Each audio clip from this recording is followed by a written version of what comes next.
പ്രൈസലോട് അല്പസമയ ചിന്തയ്ക്കായിട്ട്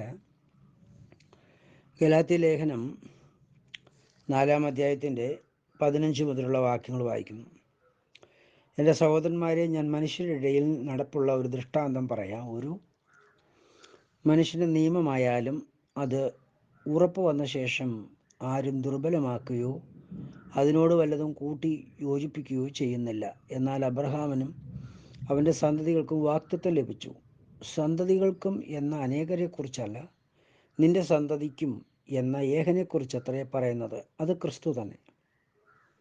ഞാൻ പറയുന്നതിൻ്റെ താല്പര്യമോ, 430 ആണ്ട് കഴിഞ്ഞിട്ടുണ്ടായ ന്യായപ്രമാണം വാഗ്ദത്തത്തെ നീക്കുവാൻ തക്കവണ്ണം അത് ദൈവം മുമ്പ് ഉറപ്പാക്കിയ നിയമത്തെ ദുർബലമാക്കുന്നില്ല.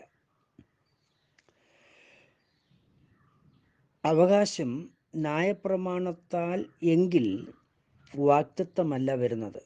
അബ്രഹാമിനു ദൈവം അത് വാഗ്ദത്തം മൂലം നൽകി. എന്നാൽ ന്യായപ്രമാണം എന്തിന്?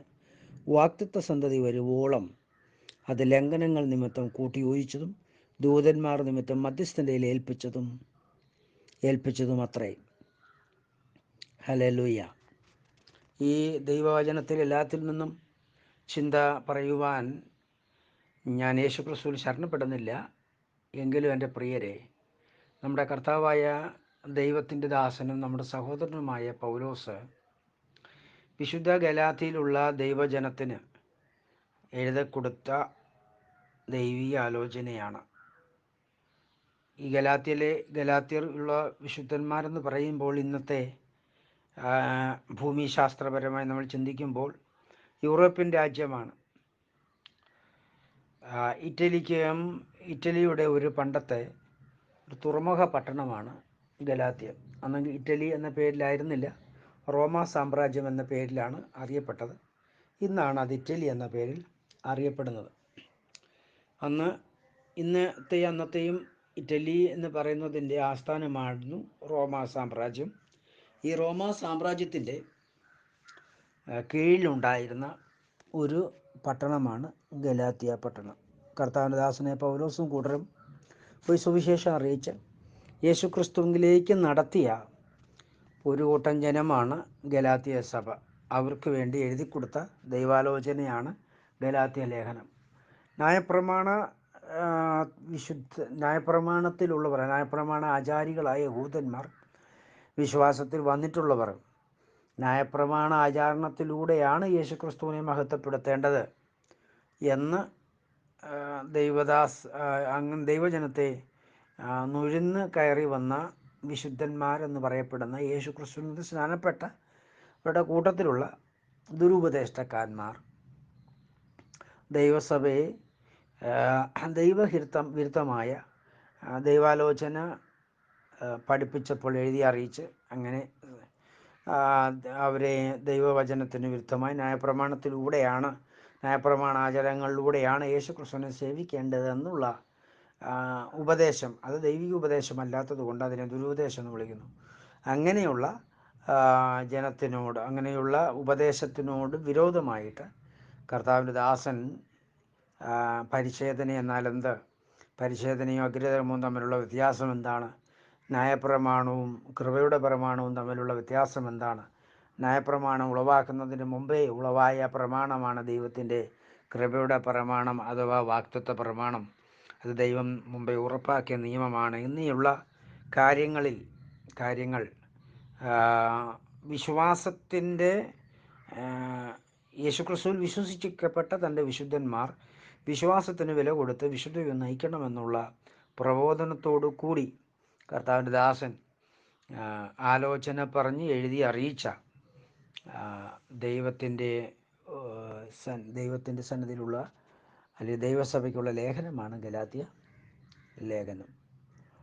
അടിസ്ഥാനപരമായിട്ട് വിശ്വാസമാണ് ഈ ലേഖനത്തിലൂടെ ദൈവം തൻ്റെ ദാസനിലൂടെ ദൈവജനത്തോട് സംസാരിക്കുന്നത്. വിശ്വാസം കൂടാതെ ഉള്ള ഒരു പ്രവൃത്തിയും ദൈവഹിതപ്രകാരം ആവില്ല. വിശ്വാസത്തിന് പ്രാധാന്യം കൊടുക്കണം. വിശ്വാസം വരുന്നതും ന്യായപ്രമാണത്തിൻ്റെ പ്രവൃത്തിയാലോ ന്യായപ്രമാണത്തിൻ്റെ പ്രവചനത്താലോ അല്ല. സ്തോത്രം. ന്യായപ്രമാണ പഠിപ്പിക്കുന്നതിനല്ല. ഹല്ലേലൂയ. ഈ അധ്യായം തുടങ്ങുന്നത് തന്നെ കർത്താവിൻ്റെ ദാസൻ പറയുന്നത്, ഹേ ബുദ്ധിയില്ലാത്ത ഗലാത്യരെ, യേശുക്രിസ്തുവിന് ക്രൂശിക്കപ്പെട്ടവനായി നിങ്ങളുടെ മുമ്പിൽ വരച്ച് കാട്ടിയിരിക്കുക, നിങ്ങളെ ശുദ്ധം ചെയ്ത് മായ്ക്കിയത് ആർ എന്ന് പ്രബോധിപ്പിച്ചുകൊണ്ടാണ് കർത്താവിൻ്റെ ദാസൻ ഈ ഈ അധ്യായത്തിൽ തന്നെ തുടങ്ങുന്നത്. ആകയാൽ ന്യായപ്രമാണം ഏതുമില്ല, ആചാരങ്ങളും അനുഷ്ഠാനങ്ങളും ഒന്നും ഏതുമില്ല. വിശ്വാസമാണ് ദൈവത്തെ സേവിക്കേണ്ടതിനുള്ള അടിസ്ഥാന ആവശ്യം. അത് യേശുക്രിസ്തുവിലുള്ള ക്രൂശിൻ്റെ വചനത്തിലുള്ള വിശ്വാസമാണ് അടിസ്ഥാന ആവശ്യമെന്ന് പ്രബോധിപ്പിച്ചെഴുതിയിരിക്കുന്ന ഒരു പ്രബോധനമാണ് ഗലാത്യ ലേഖനം. Price the Lord. ഈ ഗലാത്യ ലേഖനം അതിനുശേഷമുള്ള എക്കാലത്തുമുള്ള വിശുദ്ധന്മാർക്ക് വളരെയധികം പ്രയോജനപ്പെടുകയും യേശുക്രിസ്തുവിലുള്ള ദൈവസ്നേഹത്തെക്കുറിച്ച്, ആത്മീയ വർധനയെക്കുറിച്ചുള്ള ആഴമായ വെളിപ്പാടുകൾ ഇതിനകത്തുള്ളത് കൊണ്ടും കർത്താവാകുന്ന ദൈവത്തിൻ്റെ പദ്ധതിയെക്കുറിച്ചുള്ള ഒരു ദൈവിക ആലോചന രഹസ്യം ഇതിനകത്ത് മറിഞ്ഞിരിക്കുന്നത് കൊണ്ടും ഈ ലേഖനം യേശുക്രിസ്തു ദാസനായ പൗലോസ് മുഖാന്തരം വെളിപ്പെടുത്തിയതിൽ കർത്താവിന് സ്തോത്രം ചെയ്യുന്നു. എക്കാലത്തുമുള്ള വിശുദ്ധന്മാർക്ക് ഇത് വളരെ പ്രയോജനപ്പെട്ടിട്ടുണ്ട്. നമുക്കും യേശുക്രിസ്തുവിൻ്റെ നാമത്തിൽ ഇത് പ്രയോജനപ്പെട്ടുകൊണ്ടിരിക്കുന്നതിനായി കർത്താവിനെ വാഴ്ത്തുന്നു. അതിൻ്റെ 16-ാം വാക്യത്തിൽ ഇങ്ങനെ എഴുതിയിരിക്കുന്ന, അബ്രഹാമിന് അവൻ്റെ സന്തതികൾക്കും വാഗ്ദത്തം ലഭിച്ചു. സന്തതികൾക്കും എന്ന അനേകരെ കുറിച്ചല്ല, നിന്റെ സന്തതി എന്ന ഏകനെക്കുറിച്ചത്രേ പറയുന്നത്. നിന്റെ എന്ന് പറഞ്ഞാൽ അബ്രഹാമിൻ്റെ, സന്തതി എന്ന ഏകൻ അത് ക്രിസ്തു തന്നെ. അങ്ങനെയെങ്കിൽ അബ്രഹാമിൻ്റെ പുത്രൻ ആരാണ്? ക്രിസ്തുവാണ്. നിങ്ങൾക്കും എനിക്കും അറിയാം, ക്രിസ്തു എന്ന് പറയുന്നത് പദത്തിൻ്റെ അർത്ഥം അഭിഷക്തൻ എന്നാണ്. അങ്ങനെയെങ്കിൽ പുതിയ നിയമത്തിലുള്ള അല്ലെങ്കിൽ കർത്താവാകുന്ന ദൈവം ന്യായപ്രമാണത്തിന് മുമ്പേ ഉറപ്പിച്ച, ഹല്ലേലൂയ, ന്യായപ്രമാണം ഉളവാകുന്നതിന് മുമ്പേ ദൈവം ഉറപ്പാക്കിയ ആ നിയമത്തിന് കീഴിലുള്ള അഭിഷക്തനെയാണ് ഇവിടെ ദൈവത്തിൻ്റെ പുത്രനായ ക്രിസ്തു എന്ന് സംബോധന ചെയ്തിരിക്കുന്നത്. ഹല്ലേലൂയ. ന്യായപ്രമാണത്തിന് കീഴിലുള്ള അഭിഷക്തന്മാരല്ല ഇതിനകത്ത് വരുന്നത്. ന്യായപ്രമാണത്തിന് കീഴിലുള്ളവരും അഭിഷക്തരുണ്ടായിരുന്നു, പക്ഷെ അത് ദാസി പ്രസവിച്ച ദാസനെയാണ്. ദൈവം ദാസനെയാണ് അഭിഷേകം ചെയ്തത്. ഹല്ലേലൂയ. ദാസൻ പുത്രനല്ല, ദാസൻ ദാസനാണ്. ഹല്ലേലൂയ. ആമേൻ. എക്സാമ്പിൾ, അബ്രഹാമിന് 2 ഭാര്യമാരുണ്ടായിരുന്നു. ഒന്ന് ഹാഗാറും മറ്റൊന്ന് സാറയും. ഹാഗാർ പ്രസവിച്ചത് അബ്രഹാമിൻ്റെ പുത്രനാണെങ്കിലും തിരുവഴുത്തിൽ നമ്മൾ ഒരിടത്തും ഇസ്മയേൽ അബ്രഹാമിനെ അപ്പാ പിതാവേ എന്ന് വിളിച്ചതായി രേഖപ്പെടുത്തിയിട്ടില്ല. തിരിച്ച് സാറയുടെ പുത്രനായ ഇസഹാക്ക് മാത്രമേ നമുക്ക് തിരുവഴുത്ത് പഠിക്കുമ്പോൾ അപ്പാ പിതാവേ എന്ന് സംബോധന ചെയ്തതായിട്ട് നമുക്ക് കാണുന്നുള്ളൂ. ഹല്ലേലൂയ. പ്രത്യേകിച്ച് കർത്താവ് കാണിപ്പാനിരിക്കുന്ന മലയിൽ കൊണ്ടുപോയി ബാലനെ ുമായി ചെന്ന് ആരാധന കഴിച്ച് മടങ്ങി വരുവാൻ കർത്താവ് അവരെ അയക്കുമ്പോൾ അവർ വഴിമത്തിയിൽ ചെന്നിട്ട് അബ്രഹാമിനെ വിളിക്കുന്നൊരു പദമുണ്ട്. അപ്പാ, വിറകുണ്ട്, കത്തിയുണ്ട്, മറ്റ് കാര്യങ്ങളെല്ലാം ഉണ്ട്, പക്ഷേ ആടെവിടെ? കർത്താവ് അത് കരുതിക്കൊള്ളും മകനെ എന്ന് അബ്രഹാമും പറയുന്നതായിട്ട് നമുക്ക് തിരുവഴുത്തിലൂടെ വായിക്കാം. അങ്ങനെയെങ്കിൽ അബ്രഹാമിൻ്റെ സന്തതി എന്ന് പറയുന്ന ക്രിസ്തു ന്യായപ്രമാണത്തിന് കീഴിലുള്ളവരല്ല. ന്യായപ്രമാണത്തിന് കീഴിലുള്ളവരാരും, അതായത് ആഗാറിന് എൻ്റെ സന്തതി, ആഗാർ എന്ന് പറയുന്ന ന്യായപ്രമാണത്തെ കാണിക്കുന്നു. ആഗാറിൻ്റെ സന്തതി എന്ന് പറയുന്നത് ഇന്നത്തെ ഇസ്രായേലിനെ കാണിക്കുന്നു. ഇന്നത്തെ ഇസ്രായേൽ ഒരു വ്യക്തിയും ദൈവത്തിൻ്റെ പുത്രൻ എന്ന് പറയത്തക്കവണ്ണം ദൈവം ആ യോഗ്യത അവർക്ക് നൽകുന്നില്ല. ഇവിടെ ദൈവം യേശുക്രിസ്തുവിൻ്റെ മുഖാന്തരമുള്ള ദൈവസഭയ്ക്ക് നൽകുന്ന, അത് യഹൂദനായാലും യവനനായാലും ദൈവം കൊടുക്കുന്ന പദവി പുത്രനും പുത്രൻ്റെ മേലുള്ള അഭിഷേകവുമാണ്. ഹല്ലേലൂയ. നസറനായ യേശുക്രിസ്തുവിൽ അവൻ ദൈവത്തിൻ്റെ പുത്രനാകയാൽ അവൻ ദൈവപുത്രനായി ഭൂമിയിൽ വെളിപ്പെട്ടിരിക്കുന്നത് കൊണ്ട്, ഹല്ലേലൂയ, പദവി സ്വീകരിച്ചതുകൊണ്ട് ദൈവം അവന് പുത്രൻ എന്നുള്ള പദവി നൽകി. കഴിഞ്ഞ ഒരു ക്ലിപ്പിൽ നമ്മൾ പഠിച്ചതാണ് എന്താണ് പുത്രൻ. ദൈവം തൻ്റെ ഹിതം പൂർത്തീകരിക്കേണ്ടതിന്, എന്താണ് ദൈവഹിതം? പാപത്തിന് അവസാനം വരുത്തി പിശാചിൻ്റെ പ്രവൃത്തി അഴിക്കേണ്ടതിന് ദൈവത്തിൻ്റെ വചനം, ദൈവം തന്നെയാണ് വചനം, വചനം തന്നെയാണ് ദൈവം. അപ്പം ദൈവത്തിൻ്റെ വചനമാകുന്ന, അല്ലെങ്കിൽ വചനമായ ദൈവം ഒരു പദവി സ്വീകരിച്ചു. ആ പദവിയുടെ പേരാണ് പുത്രൻ. ഹല്ലേലൂയ. ആകയാൽ ആമേൻ, ദൈവത്തിൻ്റെ വചനം, കഴിഞ്ഞ ആഴ്ച നമ്മൾ ചിന്തിച്ചു, വചനം ആരാകുന്നു? ആത്മാവാകുന്നു. ദൈവം ആരാണ്? ആത്മാവാണ്. അങ്ങനെയെങ്കിൽ ആത്മാവായ ദൈവം ആരാണ്? പിതാവായ ദൈവമാണ്. പിതാവായ ദൈവം ആത്മാവാകുന്നു. പിതാവായ ദൈവമാകുന്നു വചനം. വചനമായ പിതാവായ ദൈവമായ ആത്മാവായ ദൈവം. ഒത്തിരി ദൈവം ഉണ്ടെന്നല്ല, ഒറ്റ ദൈവമേ ഉള്ളൂ. നമുക്ക് മനസ്സിലാകേണ്ടതിന് കർത്താവാകുന്ന ദൈവം തിരുവെഴുത്തിലൂടെ നമുക്കത് മനസ്സിലാക്കി തന്നിരിക്കുകയാണ് നമ്മുടെ പരിമിതിയുള്ള ഭാഷയിൽ.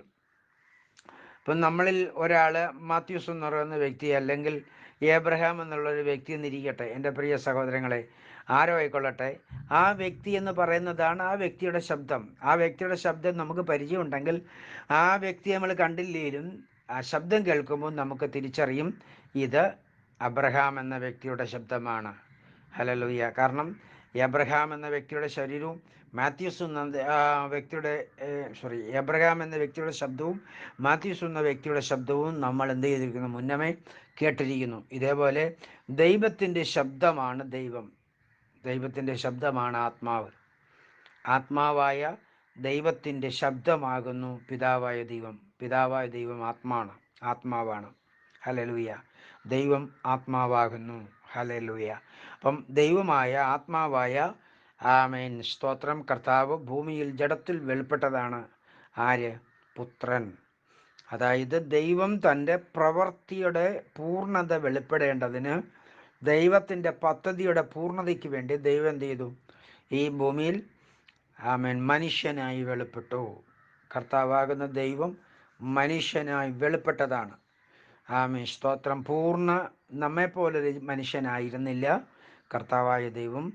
ആമേൻ, വചനം ജഡമായി തീർന്ന ആമേൻ ഒരു ശരീരമാണ്. അവൻ സ്വീകരിച്ച ശരീരമാണ്, അതായത് പിതാവായ ദൈവമായ ആത്മാവ്, അതായത് വചനം സ്വീകരിച്ച ശരീരമാണ് പുത്രൻ. Price the Lord. എന്തിനാണ് പുത്രൻ എന്ന ശരീരം സ്വീകരിച്ചത്? പിശാചിൻ്റെ പ്രവൃത്തികളെ അഴിപ്പാൻ. സ്തോത്രം. പിശാച് ആദ്യം മനുഷ്യൻ്റെ ശരീരത്തിലും സ്ത്രീയുടെ ശരീരത്തിലുമാണ് പ്രവർത്തിച്ചത്. ഹല്ലേലൂയ. പാപമെന്ന ബന്ധനം, പാപമെന്ന ശാപം, ഹല്ലേലൂയ, മനുഷ്യൻ്റെ ശരീരത്തിലും സ്ത്രീയുടെ ശരീരത്തിലുമാണ് സ്ഥാപിച്ചത്. ആകയാലും മനുഷ്യൻ്റെയും സ്ത്രീയുടെയും ശരീരത്തിൽ നിന്ന് ജനിക്കുന്ന ശരീരം എങ്ങനെയാണ്? പാപത്തിൽ എൻ്റെ അമ്മ എന്നെ ഗർഭം ധരിച്ചു എന്ന് തിരുവെഴുത്ത് പറയുന്നു. ഹല്ലേലൂയ. അങ്ങനെയെങ്കിൽ പാപത്തെയാണ് അമ്മ ഗർഭം ധരിക്കുന്നത്, പാപത്തെയാണ് അമ്മ പ്രസവിക്കുന്നത്. ഈ ഭൂമിയിൽ ഏതൊരു മനുഷ്യനും പുരുഷൻ്റെ ഇഷ്ടപ്രകാരം ജനിച്ചിട്ടുണ്ടെങ്കിൽ അത് പാപത്തെ ഗർഭം ധരിച്ചു, പാപത്തെ പ്രസവിച്ചതാണ്. പാപത്തെ പ്രസവിച്ചിരിക്കിയാൽ അത് പാപ ശരീരമാണ് പ്രസവിക്കപ്പെട്ടിരിക്കുന്നത്. ആ പാപ ശരീരത്തെയാണ് പിശാചിൻ്റെ പുത്രൻ എന്ന് വിളിക്കുന്നത്. ഹല്ലേലൂയ. ഈ പാപ ശരീരം സ്വർഗത്തിലേക്ക് പ്രവേശിക്കില്ല. അതായത് പിശാചിൻ്റെ പുത്രന് ദൈവരാജ്യത്തിലേക്ക് പ്രവേശനമില്ല, അവിടെ പോകാൻ പറ്റില്ല. ആ രാജ്യത്തിലേക്ക് ഈ ശരീരം പ്രവേശിക്കത്തില്ല. എൻ്റെ കാരണം എന്താണ്? അവിടെ മൊത്തം പ്രകാശമാണ്. നമുക്കറിയാം, സൂര്യൻ്റെ അടുക്കിലേക്ക് മനുഷ്യരായ നമ്മൾ ചെന്നാൽ എന്ത് സംഭവിക്കും? ഈ ശരീരം ആവിയായി പോകും. ഇതേപോലെ തന്നെയാണ് സ്വർഗരാജ്യത്തിലേക്ക് നമ്മുടെ ഈ ശരീരം പ്രവേശിച്ചു കഴിഞ്ഞാൽ ഈ ശരീരത്തിന് പ്രവേശിക്കാൻ പറ്റത്തില്ല. അത് ആവിയായി പോകും, നിഷ്ക്രിയമായി പോകും, ഇല്ലാതെ ആയി പോകും. ഇതുകൊണ്ട് ഈ പാവ ശരീരത്തിന് സ്വർഗരാജ്യത്തിൽ പ്രവേശിക്കാൻ പറ്റത്തില്ല. അതുകൊണ്ടാണ് ബൈബിൾ പറയുന്നത് ജഡരക്തം സ്വർഗരാജ്യം അവകാശമാക്കില്ല എന്ന് പറയാനുള്ള കാരണം എന്താണ്?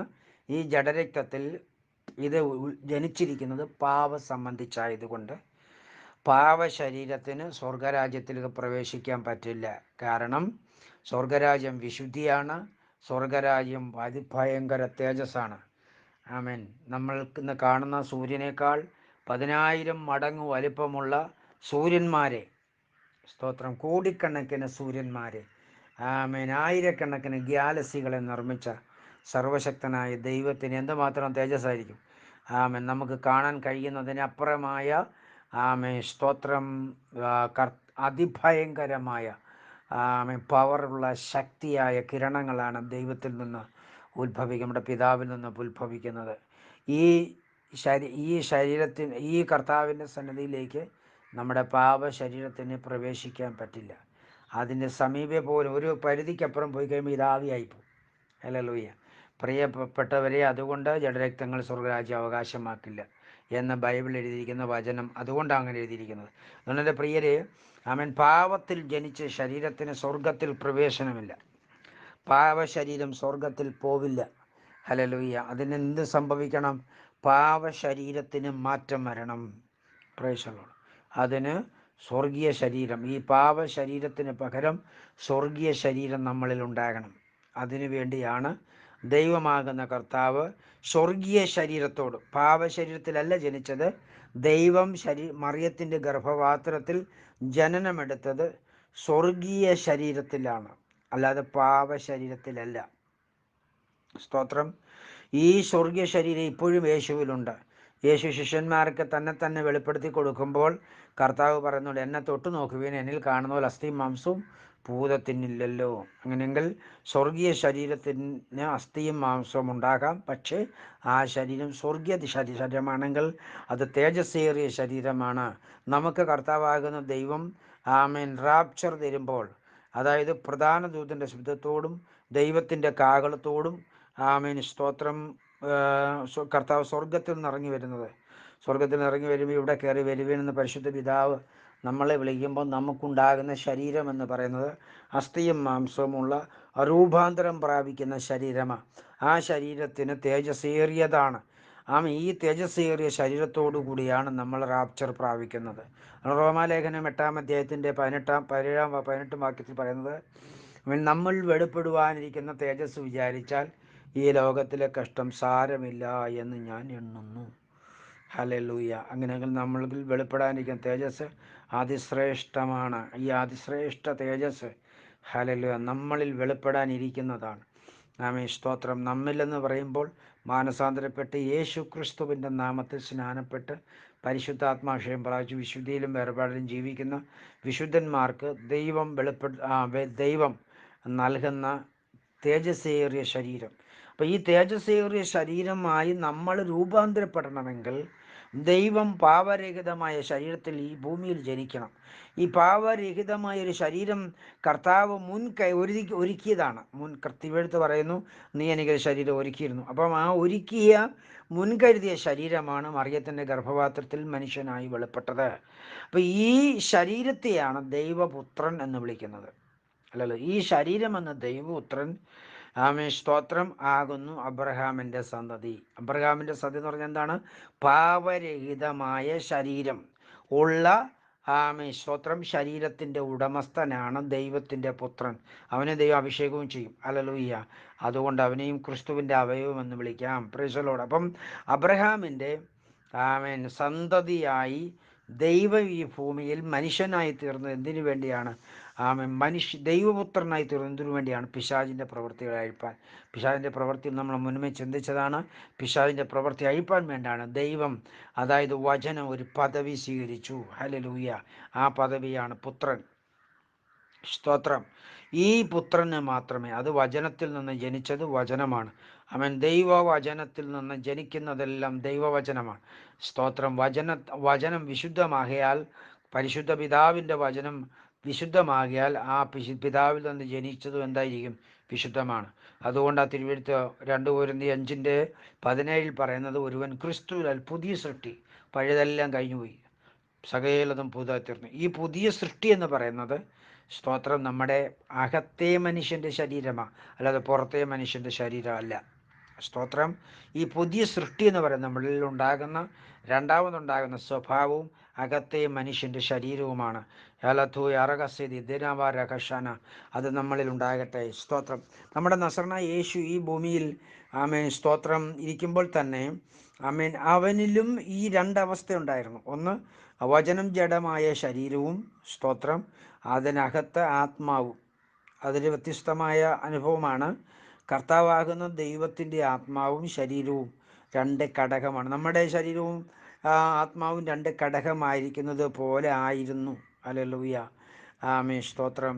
കർത്താവാകുന്ന ദൈവത്തിൻ്റെ പുറമേയുള്ള ശരീരമാണ് ഈ പുത്രൻ. അകത്തിരുന്ന ആത്മാവ് പിതാവായ ദൈവമാണ്. Price the Lord. ഒരേ ഒരു ദൈവം മാത്രമേ ഉള്ളൂ പ്രപഞ്ചത്തിൽ. ആകാശവും ഭൂമിയും പ്രപഞ്ചവും എല്ലാം നിറഞ്ഞിരിക്കുന്ന ഏക ദൈവം. ആ ഏക ദൈവം ആത്മാവാണ്. ആ ആത്മാവ് തന്നെയാണ് നസറനായ യേശു ക്രിസ്തുവിൽ ഇരുന്ന ആത്മാവ്. Praise the Lord. നസറനായ യേശു ക്രിസ്തുവിൻ്റെ ശരീരം നമ്മുടെ പാപം വഹിച്ചു കഴിഞ്ഞപ്പോൾ നമ്മുടെ ശരീരത്തിന് തുല്യമായി. ഹല്ലേലൂയ. ഈ പാപ ശരീരത്തെയാണ് കാൽവറി ക്രൂശിൽ തകർത്ത് കളഞ്ഞത്. സ്തോത്രം.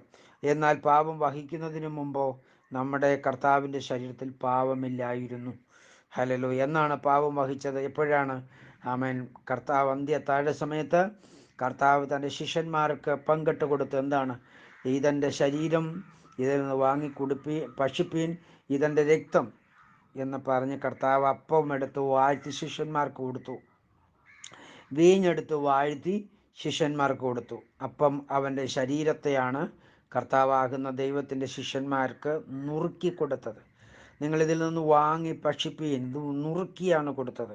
അപ്പോൾ ഒരപ്പം എടുത്തു നുറുക്കിയപ്പോൾ ആ നുറുക്കുന്നത് പോലെ കാൽവറി ക്രൂശിൽ നമ്മുടെ കർത്താവായ യേശുവിൻ്റെ ശരീരത്തെ ദൈവം നുറുക്കി. ഹല്ലേലൂയ.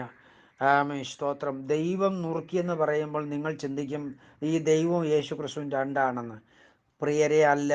നമ്മൾ ഈ ശരീരത്തിൽ പരിമിതിയിലാണ് ഇരിക്കുന്നത്, പരിമിതിയുള്ള ലാംഗ്വേജിലാണ് ഇരിക്കുന്നത്. സ്തോത്രം.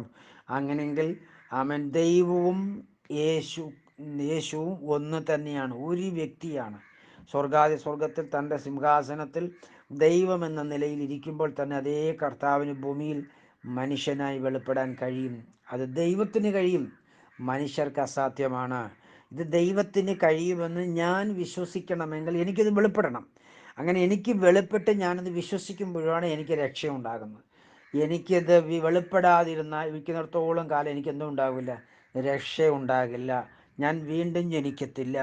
എന്നിലേക്ക് പരിശുദ്ധാത്മാവിന് ദൈവം അയക്കാൻ പറ്റില്ല. കാരണം എന്താണ്? എനിക്ക് വിശ്വാസമില്ല. എൻ്റെ ദൈവത്തിന് സ്വർഗത്തിൽ തൻ്റെ സിംഹാസനത്തിൽ വ്യക്തിയായിട്ട് തന്നെ ഇരിക്കുമ്പോൾ അതേ ദൈവത്തിന് ഭൂമിയിൽ മനുഷ്യനായി വെളിപ്പെടുവാൻ കഴിയുമെന്ന് എനിക്ക് വെളിപ്പെടാത്തിടത്തോളം കാലം എനിക്ക് മാനസാന്തരം ഉണ്ടാകില്ല. ഞാൻ യേശു ക്രിസ്തുവിൻ്റെ സന്നിധിയിൽ പാപബോധമുള്ളവനായി തീരുകയില്ല. പാപബോധരഹിതനായിരിക്കുന്നത് കൊണ്ട്, പാപത്തെക്കുറിച്ച് ബോധമില്ലാത്തത് കൊണ്ട് പാപിയാകുന്ന എനിക്ക് മാനസാന്തരത്തിൻ്റെയോ യേശു ക്രിസ്തുവിൻ്റെ സ്നാനത്തിൻ്റെയോ ഒന്നും ആവശ്യമില്ലാത്തത് കൊണ്ട് ഞാൻ ആ അവസ്ഥയിൽ തന്നെ മുന്നോട്ട് പോകുന്നു. ഞാൻ നശിച്ചു പോകുന്നു. Price the Lord. എൻ്റെ പ്രിയ സഹോദരങ്ങളെ, അങ്ങനെ എന്നെ കേൾക്കുന്ന നിങ്ങൾക്ക് ആർക്കും ഉണ്ടാകരുത് എന്ന് ഞാൻ യേശു ക്രിസ്തുവിൽ ആഗ്രഹിക്കുന്നു. ആകയാൽ ദൈവത്തെക്കുറിച്ചുള്ള വെളിപ്പാട് നിങ്ങൾ പ്രാപിപ്പിൻ. ഹല്ലേലൂയ. സ്വർഗത്തിൽ തൻ്റെ സിംഹാസനത്തിരിക്കുന്ന അതേ ദൈവം തന്നെയാണ് ഭൂമിയിൽ മനുഷ്യനായി വെളിപ്പെട്ടിരിക്കുന്നത്. നമ്മൾ ചിന്തിച്ചു, ആ മനുഷ്യൻ എന്ന് നമ്മൾ കാണുന്ന, അല്ലെങ്കിൽ ശിഷ്യന്മാർ കണ്ട മനുഷ്യൻ എന്ന് പറഞ്ഞാൽ ദൈവപുത്രനാണ്. സ്തോത്രം. അങ്ങനെയെങ്കിൽ ഭൂമിയിൽ മനുഷ്യനായിരിക്കുന്ന കർത്താവ് ആരാകുന്നു? ദൈവപുത്രനാണ്. സ്തോത്രം. ആമേൻ. അതേ സമയത്ത് തന്നെ ഇതേ മനുഷ്യപുത്രൻ എന്ന നിലയിൽ പിതാവ് ദൈവം സ്വർഗത്തിൽ തൻ്റെ സിംഹാസനത്തിൽ ഇരിക്കുകയാണ്. ആ റെഫറൻസ് നിങ്ങളോടൊന്ന് പറഞ്ഞു പോകാം, പലവട്ടം പറഞ്ഞതാണെങ്കിലും ആമേൻ ആവർത്തിക്കുന്നതിൽ ദൈവഹിതമുണ്ടെന്ന് ഞാൻ വിശ്വസിക്കുന്നു. യോഹന്നാൻ്റെ സുവിശേഷം 3-ാം അധ്യായത്തിൻ്റെ 13-ാം വാക്യം, സ്വർഗത്തിൽ നിന്ന് ഇറങ്ങി വന്നവനായി സ്വർഗത്തിലിരിക്കുന്നവനായ മനുഷ്യപുത്രനല്ലാതെ ആരും സ്വർഗത്തിൽ കയറിയിട്ടില്ല. ഹല്ലേലൂയ.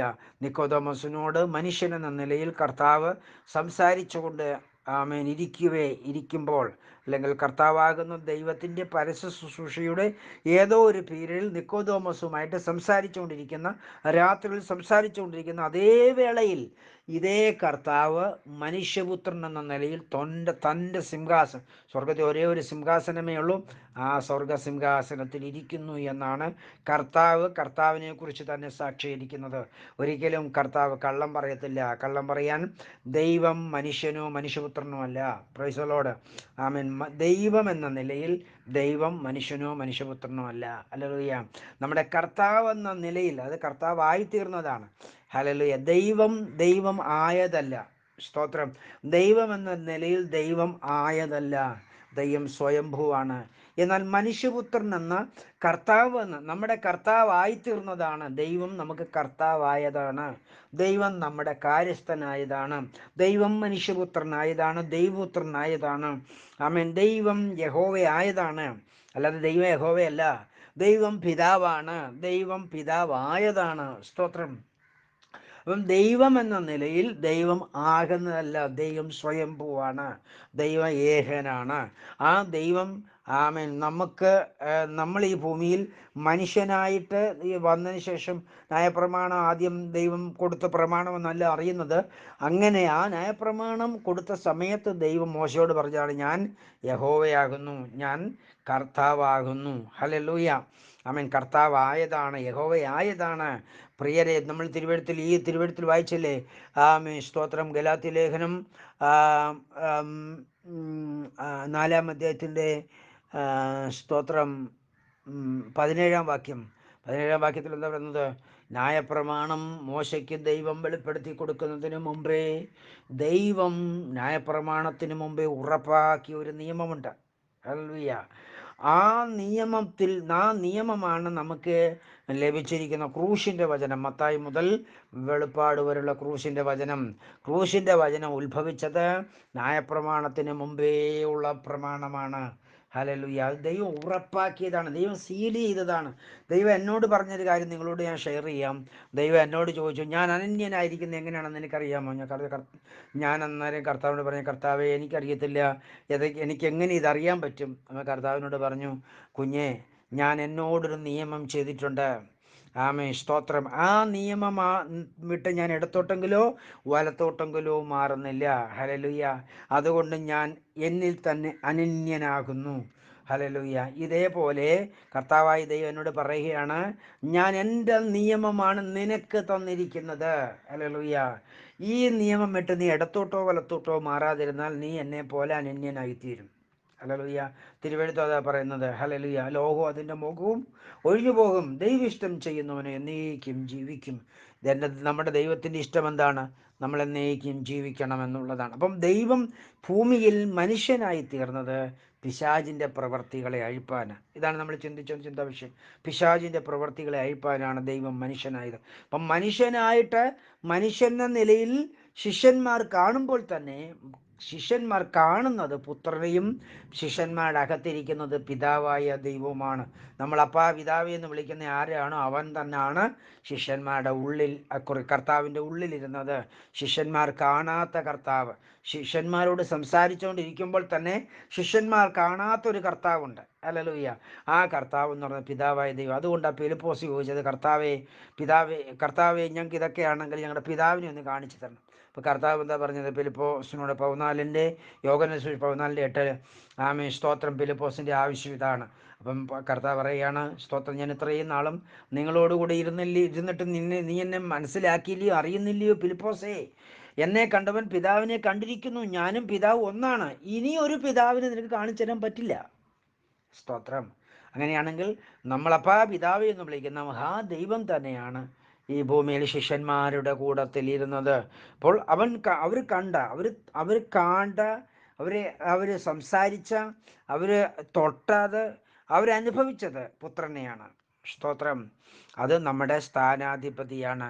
നമ്മുടെ പാവശരീരത്തിൽ നമ്മളെ മോചിപ്പിക്കുവാൻ, പാവരഹിതമായൊരു ജീവിതം നമുക്ക് ദാനം ചെയ്യുവാൻ, ദൈവഹിതപ്രകാരം ദൈവപുത്രനാക്കി തീർക്കുവാൻ ദൈവം ഈ ഭൂമിയിൽ മനുഷ്യനായി തീർന്നത് കൊണ്ടാണ് നമ്മൾ ഇന്ന് ദൈവപുത്രന്മാരായിരിക്കുന്നത്.